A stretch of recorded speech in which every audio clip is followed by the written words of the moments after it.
من ئێستا لە شەشەمین پێشانگای نێودەوڵەتی کتێبم لە شاری سلێمانی.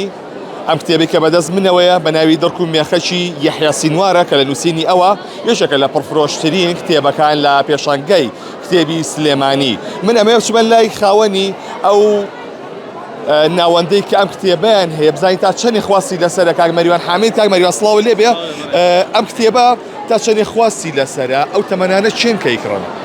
بەخێر بن سەرچاو. ئەم کتێبە وەکو خواست تەبعاً ئێمە لە یەکەم ڕۆژی پێشانگادا بەردەست نەبوو، داواکارێکی زۆری لەسەر بوو. دووەم ڕۆژی پێشانگا گەیشتە دەستمان. لە 3 ڕۆژ بۆ 4 ڕۆژی یەکەمدا بە نزیکەی هەر ڕۆژێک 500 نوسخەی لێ فرۆشا. بەگشتی دەتوانم بڵم تەمەنانی کە ئیکرا لە سەر و 20 ساڵ تاوەکو 50 ساڵ و پیاوان و ئافرەتانی شەرویان ئەیکردن کتێبەکەم. باسی چییە کامەکە لە وەرگێڕانی ڕێدار ئەحمەدیشە؟ باسی چییە کە کورتێکم پێ بڵێ لەسەری؟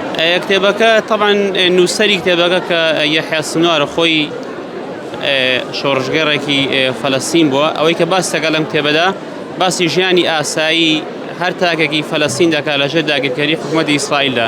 باسی ئەوە دەکات چۆن نەوەیەک دروست بکەیت کە فێری ئەوە بێ قوربانی بدات لە پێناو وڵاتەکەیدا، لە پێناو بیرباوەڕەکەیدا. سپاس بۆ بەڕێستان، زۆر سپاس. من ئەمەیە خاتوونە بدوێنم کە یەکێک لە کتێبەکانی بەدەستەوەیە. ئەتەوێ کتێبە بکڕی؟ بەڵێ. هۆکار چیەکەی کڕی ئەم کتێبە؟ سەرکردەیەکی ئیسلامی بوو، ماوەیەک پێش ئێستا شەهید کرا. ئیتر وەزام تازە کتێبترین تازەترین بابەتێتی کە بڵاو کرێتەوە. ئەمە بزانم باسی چیەکە و چی نووسیوە. باشە. تەمەنە چەندە؟